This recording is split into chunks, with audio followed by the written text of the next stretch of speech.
Bienvenido al curso y bienvenido al primer video training. En este primer video aprenderás acerca de la percepción y el impacto psicológico de esta en las personas y en las organizaciones. Además, te ayudaremos a descubrir un aspecto fundamental de la productividad estratégica que no tiene nada que ver con la organización industrial de la producción, sino con la selección óptima de las personas. Lo llamamos inducción emocional inversa. Bien, comencemos hablando de la percepción con un ejemplo. Mira las siguientes fotografías de estos automóviles y dime, ¿cuál elegirías en términos de seguridad si tuvieras que viajar con tu familia para ir de vacaciones y por qué? Si eres un conocedor de automóviles, seguramente harás tu elección y la justificarás basándote en los aspectos técnicos de seguridad con que cuenta el automóvil elegido. En especial, probablemente afirmando que el vehículo de la izquierda es el más seguro. Pero si no eres un conocedor, seguramente habrás llegado a la misma decisión que algunos de los encuestados a quienes practicamos este mismo estudio. A algunos de ellos les pareció adecuado confiar en la marca de la casa fabricante, donde BMW tuvo resultados más altos que Dacia. Aquellos que no prestaron atención a la marca respondieron considerando únicamente el aspecto del vehículo, destacando la imagen más robusta del vehículo de la izquierda. Incluso unos cuantos coincidieron en que el vehículo de la derecha parecía más endeble. Por último, unos pocos se decidieron por el auto de la izquierda, que por su color marrón les parecía más sólido en comparación con el de color rojo, que consideraron más elegante que seguro. Todos los que eligieron el vehículo de la izquierda tuvieron razón. El BMW X5, comparado con vehículos de la misma gama, cuenta con más prestaciones de seguridad. Pero para poder elegir el más seguro no hacía falta más que mirar las fichas técnicas de ambos vehículos. De hecho, se les mostraron a los participantes para sacarles de duda. El resultado del ejercicio fue que el 73% de los encuestados se decidieron por el vehículo de la izquierda solo por el aspecto. Esto es solo un ejemplo de que las elecciones entre un objeto y otro, y como veremos más adelante también entre una persona y otra, se hacen casi siempre en base a lo mismo, al aspecto, algo que en psicología se conoce como percepción. En el caso de los automóviles, el aspecto del BMW coincidía con la seguridad, pero pudo haber sido todo lo contrario, y de ser así, lo habríamos demostrado con la ficha técnica. La selección en la percepción es el proceso en el que eliges lo que quieres atender y lo que quieres ignorar. La selección se activa por estímulos y por motivos. Los estímulos atienden a los sentidos, como los colores o las luces brillantes, los sonidos estridentes, los olores intensos, los sabores picantes o las superficies calientes. Los motivos son impulsos o incentivos internos que te hacen actuar de una forma determinada. Los motivos determinan la selección. Por ejemplo, cuando estás cansado tiendes a notar muebles cómodos, o cuando tienes prisa tiendes a identificar más rápidamente relojes en el entorno. A continuación te muestro unas imágenes en donde seguramente verás caras, aun cuando se trata de objetos. Esto es posible porque las expectativas y las experiencias te hacen ver lo que quieres ver. En realidad, la percepción te está haciendo una mala jugada, aunque divertida. Esto significa que la percepción no es la realidad, sino nuestra realidad. La percepción nos lleva a predecir, es decir, a inventar lo que vemos basándonos en nuestra biblioteca mental. Para que tengas una idea, una vez que percibimos algo a través de cualquiera de nuestros sentidos, solo nos quedamos con un 2% de esa información. Por ejemplo, cuando vemos algo, utilizamos alrededor de 105 millones de fotorreceptores, lo que nos da unos 70 gigabytes de información por segundo. Evidentemente, eso no lo puede gestionar ningún cerebro humano. Del mismo modo, cuando tenemos parte de la información acerca de algo que percibimos, tendemos a completarla usando también nuestra biblioteca de experiencias y expectativas. Fíjate en el ejemplo siguiente. ¿Qué tiene en común esta pareja?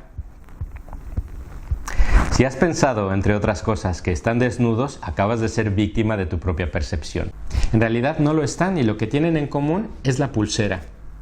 Pero a partir de la información que te he proporcionado, has completado con tu propia biblioteca mental. Nuestro cerebro tiende a simplificar y toda simplificación tiene un riesgo. Otro buen ejemplo es la luz.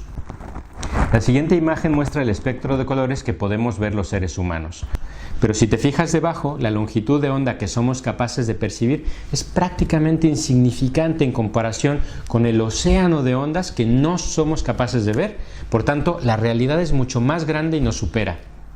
Con las personas ocurre exactamente lo mismo. Caras vemos, profesionalismo no sabemos. Por ello, la percepción muchas veces provoca que durante los procesos de selección se le dé la oportunidad a la persona inadecuada.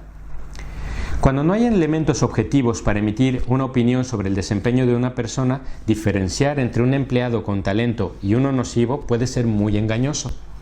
A diferencia del ejemplo de los autos, a pesar del buen desempeño en las entrevistas, de la amabilidad, la gran sonrisa y una buena técnica para sortear el proceso de selección, los técnicos de recursos humanos no pueden saber si se trata de un empleado valioso o no. Simplemente tienen que decidir de forma precipitada. No hay tiempo para mirar las fichas técnicas, así que se ayudan de su percepción para tomar la decisión final. Esta percepción se adquiere únicamente a través de la breve experiencia que tienen con los candidatos. Así que normalmente se termina dando el visto bueno al que parece más digno de confianza, más profesional o más experimentado, incluso a pesar de que el candidato pueda ser un auténtico dolor de cabeza. En resumen, no se cuenta con fichas técnicas como en el caso de los automóviles. Por tanto, es difícil apreciar las intenciones de los candidatos a pesar de que el aspecto ofrezca elementos para confiar o desconfiar. Esto nos lleva a concluir que la percepción, por desgracia, nos puede llevar a error. La percepción es toda esa información que adquirimos a través de nuestros sentidos, especialmente el de la vista, y que nos permite interpretar una realidad de nuestro entorno. Por tanto, la primera premisa sería no fiarnos de nuestra percepción y, en definitiva, no fiarnos de nuestros sentidos. Pero antes de que pienses que todo esto es una locura, vamos a ir desmenuzando estas ideas. Partamos de la premisa de que las cosas se fabrican con unas especificaciones concretas. Pensemos en nuestro ejemplo de los automóviles. Y si tenemos acceso a dichas especificaciones, ya podemos saber qué ventajas y desventajas tiene cada uno. Con las personas, sin embargo, no se puede hacer eso. No podemos mirar su ficha técnica, pero eso no significa que no se puedan descubrir sus ventajas y sus desventajas. Se puede, solo que hay que hacerlo de otra forma. Pero ¿cómo trasladamos esto a la empresa?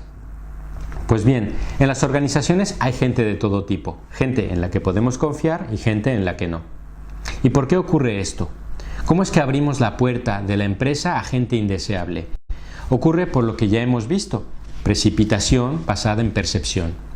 Los encargados del reclutamiento y selección, es decir, recursos humanos y demás empleados y managers de otros departamentos que participan en dichos procesos, no tienen tiempo para conocer las ventajas y las desventajas reales de los candidatos, con lo cual se dedican a adivinar, o por decirlo con más propiedad, a elegir en base a una improvisada decisión que está justificada por pura percepción.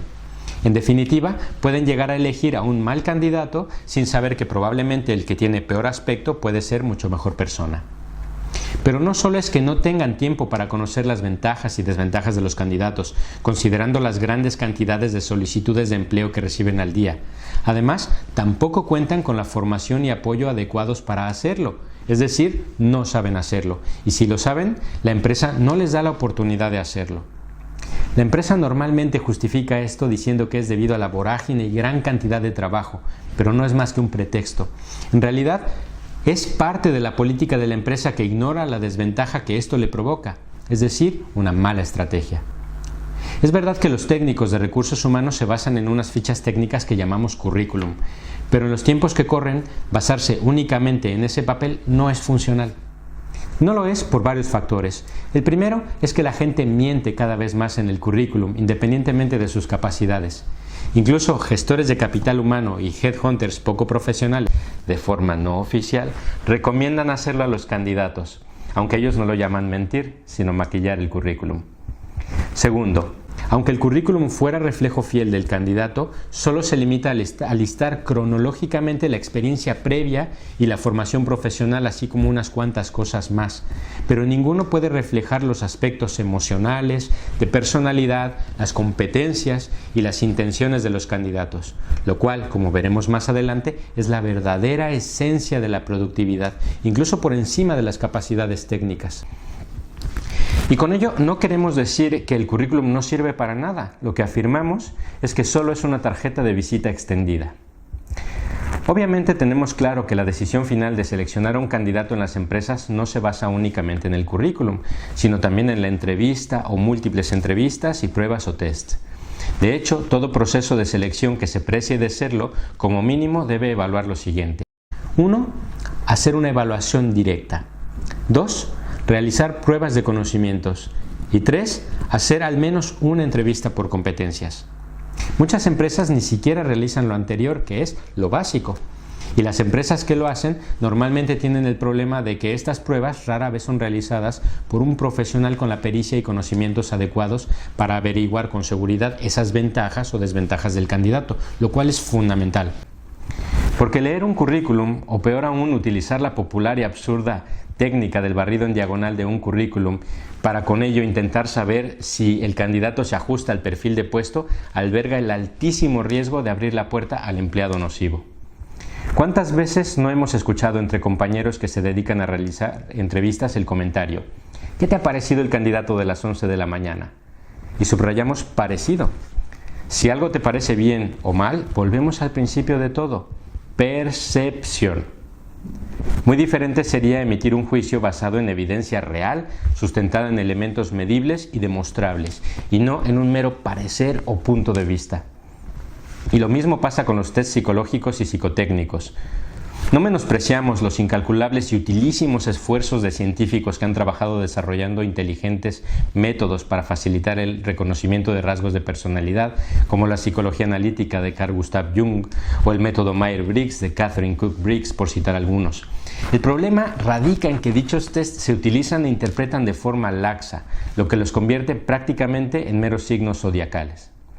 ¿Naciste del 22 de noviembre al 21 de diciembre? Entonces, Sagitario. Si en el test respondes que prefieres ver los árboles en lugar de ver el bosque, entonces minucioso o con falta de visión. A esto le llamamos la falacia del zodiaco. Y si se utilizan de esta forma, los tests son absolutamente inútiles. Entonces, ¿qué se debe hacer para acceder a esas fichas técnicas fiables? Hay que ir en sentido opuesto a la percepción y se requiere de la inducción emocional inversa. Entrenarse en eso es fundamental y para no engañarnos lo decimos desde ya. No es fácil.